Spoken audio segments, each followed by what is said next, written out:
बिस्मिल्लाहिर्रहमानिर्रहीम अस्सलामुअलैकुम 94 न्यूज़ से मैं हूं उमर अशरफ। खबर शामिल करते हैं मणिबाउद्दीन से। मणिबाउद्दीन के नमाही गांव गोजरा में नौजवान को तेजधार आले से कत्ल कर दिया। मजीद जानते हैं अजहर इकबाल की इस रिपोर्ट में। तफसीलात के मुताबिक जिला मंडी बहाउद्दीन के नवाई गांव गोजरा के इलाका में नौजवान को तेजधार आला से गला काटकर हलाक कर दिया। पुलिस ने लाश कब्जा में लेकर तफ्तीश शुरू कर दी।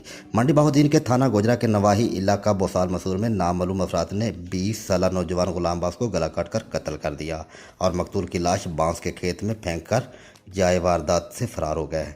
पुलिस ने बताया है कि मकतूल नौजवान किसी ज़मींदार के यहाँ मुलाजिम था। वाक़या की इतला पर SHO थाना गोजरा सनाउल्लाह मौका पर पहुंच गया और क्रिमिनल एग्जामिनेशन की टीम ने मौका से शवाहिद लेकर तफ्तीश शुरू कर दी। ताहम कत्ल की वजह मालूम ना हो सकी। रिपोर्ट अजहर इकबाल 94 न्यूज़ तहसील रिपोर्टर मंडी बहाउद्दीन।